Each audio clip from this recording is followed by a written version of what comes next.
हेठळ veterans India Akhil Bharatiya veterans संगठन द्वारा कारगिल विजय दिवसની ઉજવણી કરી રેલી કાઢવામાં આવી। ભૂતપૂર્વ સૈનિકોના નેતૃત્વ હેઠળ veterans India Akhil Bharatiya veterans સંગઠન દ્વારા કારગિલ વિજય દિવસની ઉજવણી કરી રેલી કાઢવામાં આવી। વડોદરા શહેર ગાંધીનગર ગૃહ ખાતે કારગિલ વિજય દિવસની ઉજવણી કરવામાં આવી। આ ઉજવણી ભૂતપૂર્વ સૈનિકોના નેતૃત્વ હેઠળ veterans India Akhil Bharatiya veterans સંગઠન દ્વારા દર વર્ષની જેમ આ વર્ષે પણ ઉજવણી કરવામાં આવી। કારગિલ સેક્ટરની વીરાનો ટોચ પર જ્યારે સૂર્યની પ્રથમ કિરણ પડે છે ત્યારે આખો દેશ એ વીર સપૂતોને વંદન કરે છે, જેમણે 26 વર્ષ પહેલા ભારતની અખંડિતતા અને સપ્રભુતા ફરીથી સ્થાપિત કરી હતી। 26 જુલાઈના દિવસ ભારતના ઇતિહાસમાં કારગિલ વિજય દિવસ તરીકે સ્વર્ણ અક્ષરે અંકિત છે, જે ભારતીય સેનાના અપ્રતિમ શૌર્ય અને સર્વોચ્ચ બલિદાનનું પ્રતીક છે।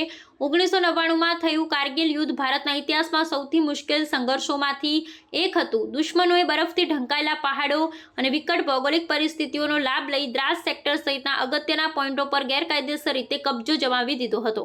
ભારતીય સેના સામે ઊંચા અને ખડકાળ પ્રદેશો પરથી દુશ્મનને હાંકી કાઢવાનો અશક્ય લાગતો પડકાર હતો, જેને આપણા વીર સપૂતોએ કારગિલ વિજય મેળવ્યો હતો।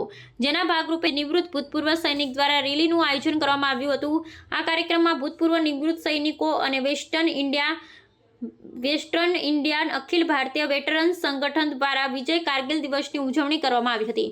આ કાર્યક્રમમાં મ્યુનિસિપલ કમિશનર સહિત ઉચ્ચ અધિકારીઓ હાજર રહ્યા હતા। કારગિલ વિજય દિવસની ઉજવણીમાં અમે અહીંયા સૌભાગ્ય મળ્યું છે કે વડોદરા ખાતે જે આપણે આર્મી વેટરન્સ અને એરફોર્સ વેટરન્સ અને નેવી વેટરન્સ અહીંયા વિજય કારગિલ દિવસની ઉજવણીમાં અહીંયા કરી રહ્યા છે। એમાં ફ્લેગ ઓફ કરવાનું મને મોકો મળ્યો અને ઇન્વિટેશન મળ્યું।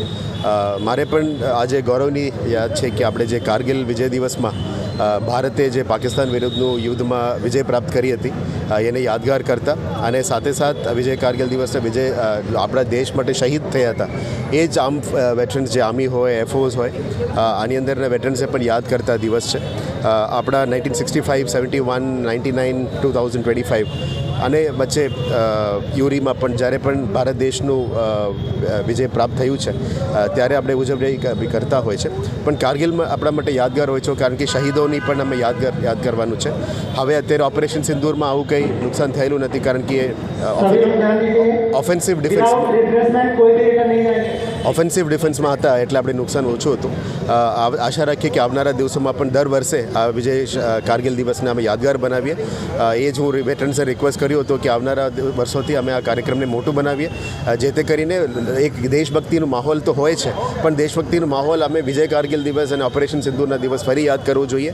71 વોર હોય, 65 વોર હોય, ભારત દેશ મુંહતોડ જવાબ આપતા હોય છે અને આપણા આગળ તો બાકી દેશોને અત્યારે અમે આખા દુનિયામાં ત્રીજી મોટું પાવરફુલ ડિફેન્સ ફોર્સ બની ગયા છે, એને યાદ કરવું જોઈએ ને આપણે સૌથી પહેલાં આપણે સોલ્જર્સની સુરક્ષા આપવા માટે એમની સારા ઇક્વિપમેન્ટ, સેફ્ટી ઇક્વિપમેન્ટ બધું આપવા માટે જે પ્રયત્ન છે આપણે વેટરન્સથી પણ સજેશન્સ લઈને કરવું જોઈએ।